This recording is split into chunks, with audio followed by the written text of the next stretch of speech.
কি বলছে? পৃথিবী আমার আসল ঠিকানা নাই, মত একদিন মুছে দেবে হায় সকল রঙিন পরিচয়।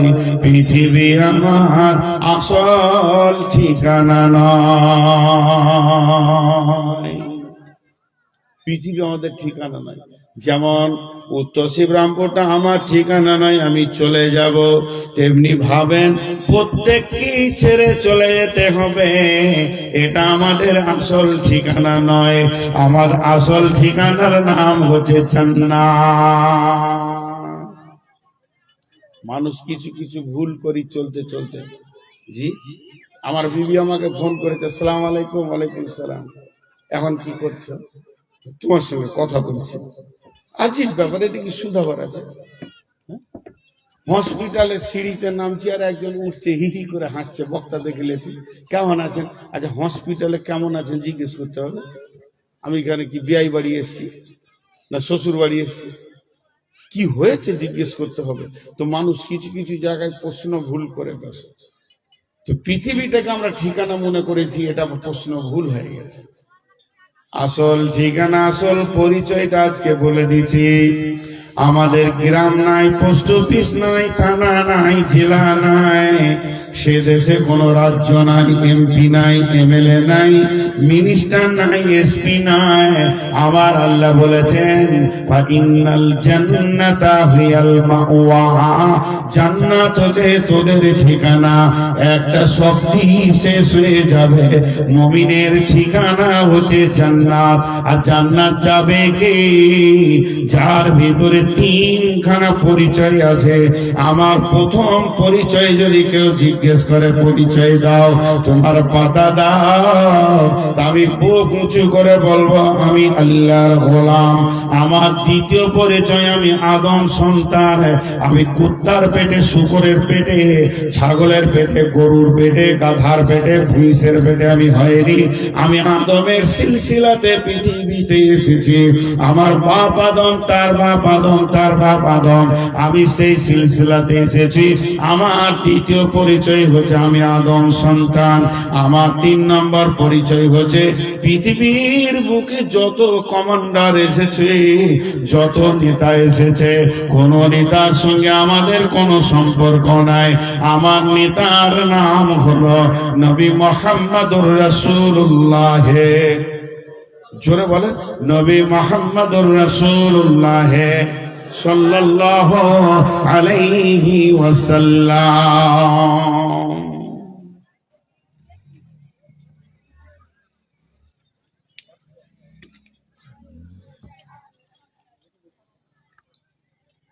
তোরা কার আদায় করতে হবে না, যা মাশাআল্লাহ চালাবে। খুব নোংরা লাগছে।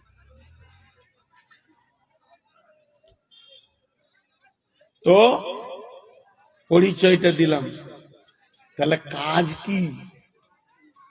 পরিচয় তো একটা কাজ থাকবে। এখানে লোক আসছে, আপনি কে? শ্রোতা, শুনবে। আপনি কে? বক্তা, কি করবে? বকবে। আপনি কে? খাজিনদার, কি করবে? রান্না করবে, খাওয়াবে। তো পরিচয়ের সঙ্গে কাজ খুঁজে পাওয়া যাবে। তাহলে আমার 1 নম্বর কাজ, আমার 1 নম্বর পরিচয়, আমার 1 নম্বর কাজ দেবে আমি আল্লাহর গোলাম। আল্লাহ তাবারাক ওয়া তাআলা বলছেন ওমা খালাকতুল জিন্না ওয়াল ইনসা ইল্লা লিয়াবুদুন, আমি জিন এবং ইনসানকে তৈরি করিনি, যদি আমি বানিয়েছি আমার ইবাদতের জন্য। তো আমি হলাম আল্লাহর গোলাম, সারা জীবন আমি আল্লাহর গোলামি করব, আমি অন্য কারো গোলামি করব না। আমাকে আল্লাহ ছাড়া আর কারো গোলামি গোলামিতে পাওয়া যাবে না। সারা জীবন ভয় করব তো আল্লাহকে করব, ভরসা করব তো আল্লাহকে করব।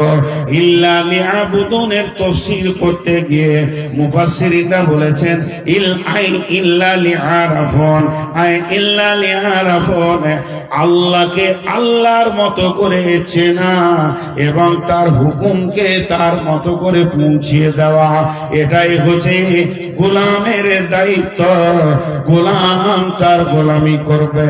এর জন্য আমার আল্লাহ বলেছেন, গোলাম রে আল্লাহ তুশরিকু বিহি শাইআ, খবরদার আমি ছাড়া অন্য কাউকে তুই ডাকবি না। বন্ধ করে দিয়েছি, অসুবিধা হচ্ছে, কানে হাত দিয়েছি, খুব ডিস্টার্ব হচ্ছে। আসেন এখানে বসেন, এখানে বসেন। বুঝতে পারছি আপনি মুরব্বী মানুষ, নিচে বসতে অসুবিধা হবে, ওই জন্যই তো বলছি ওপরে বসেন, নাহলে চেয়ারে বসেন। চেয়ার তো আপনাদের জন্যই, মুরব্বীদের জন্যই তো চেয়ার। তো ইল্লা লিয়াবুদুন ইল্লা লিয়ারাফুন, আল্লাহকে আল্লাহর মতো চেনা। আমাদের কাছে আল্লাহর পরিচয় আছে? নেই। আল্লাহ ছাড়া কারো গোলামি করা যাবে না, এটা হলো প্রথম পরিচয়। সাজদা করব, আল্লাহর পরিচয় দিতে গিয়ে আল্লাহ নিজেই বলছেন, গোলাম التائبون العابدون الحامدون السائحون السائحون الراكعون الساجدون الآمرون بالمعروف والناهون عن المنكر والحافظون لحدود الله وبشر المؤمنين। আল্লাহর ইবাদত করতে হবে, তওবা করনেওয়ালা হতে হবে, ইবাদত করনেওয়ালা হতে হবে, গুনাহ থেকে ফিরে আসনেওয়ালা হতে হবে, রুকু করনেওয়ালা হতে হবে, সাজদা করনেওয়ালা হতে হবে। আল্লাহর নবী বলছেন, মান তারাকা সালাতা মাকতুবাতান মুতাআম্মিদান ফাকাদ বারিয়াত মিনহু জিম্মাতুল্লাহ, যে পৃথিবীর বুকে আল্লাহর গোলামিকে ইচ্ছা করে এক ওয়াক্ত নামাজ ছেড়ে দিল, জ্ঞানবশত সজ্ঞানে বুদ্ধি বিবেক সব আছে, তারপরও যে নামাজ ছেড়ে দিল, আল্লাহর সঙ্গে বান্দা সম্পর্ক কেটে গেল। তাহলে আল্লাহ বান্দা সম্পর্ক যদি কেটে যায়, তে জীবনে বেঁচে থেকে কোনো লাভ নাই। তাহলে আমাদের প্রথম পরিচয় হচ্ছে আল্লাহকে আল্লাহর মতো করে চিনা।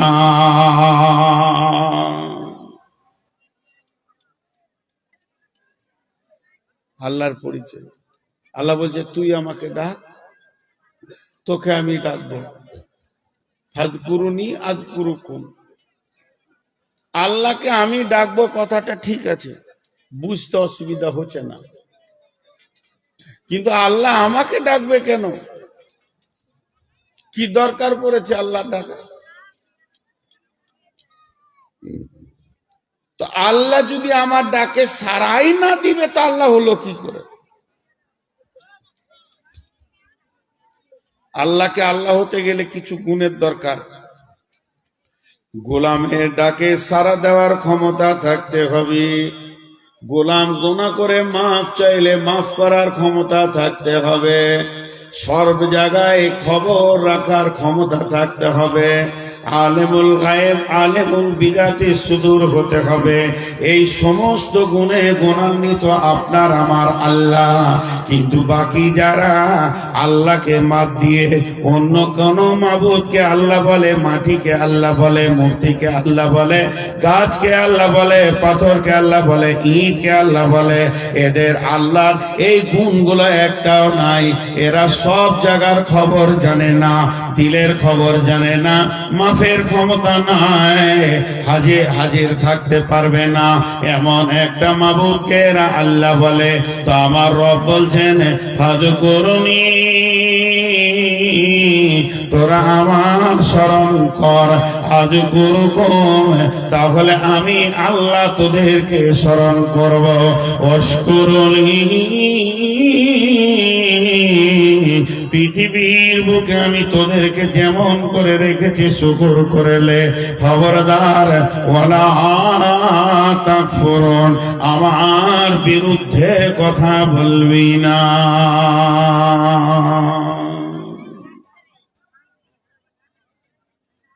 আল্লাহকে আল্লাহর মতো করে ডাকতে হবে।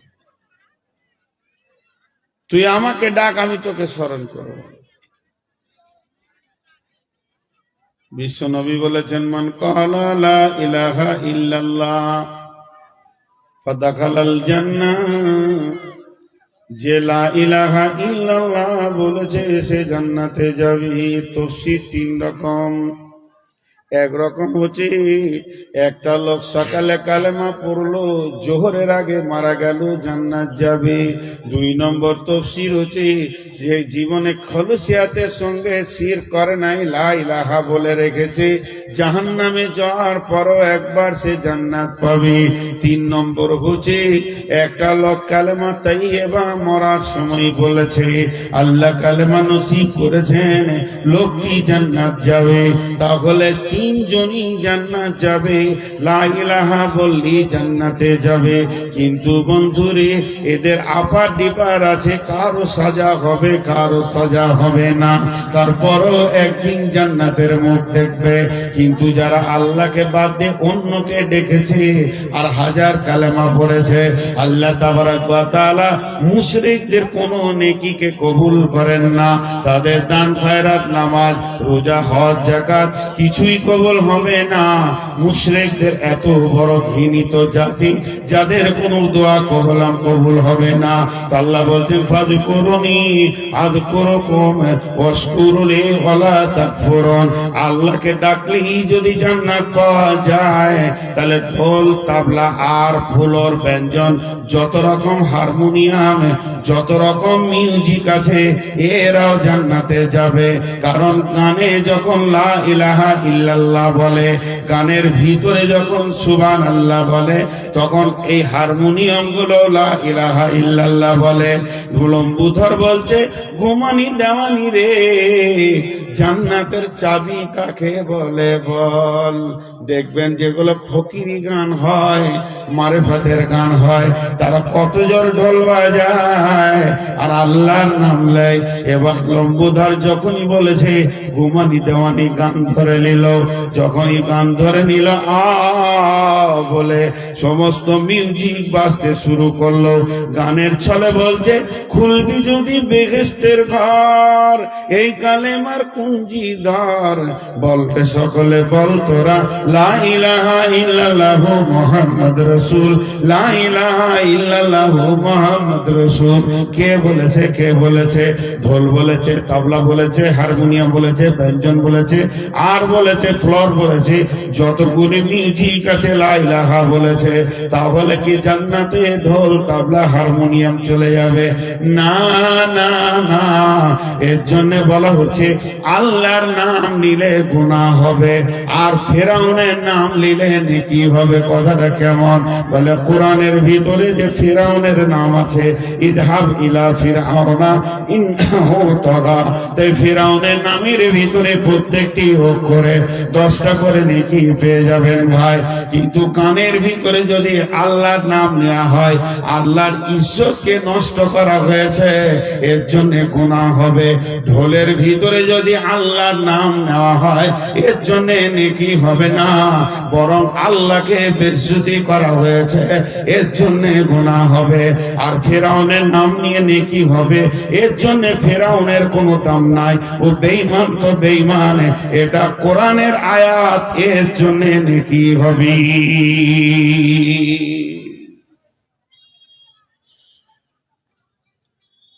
আল্লাহ রাসূল বলছেন, আল্লাহর নামে কত লাভ। ওয়ারাজুলুন যাকারাল্লাহ খালিয়ান ফাফাযাত আইনাহু, ফাফাযাত আইনাহু।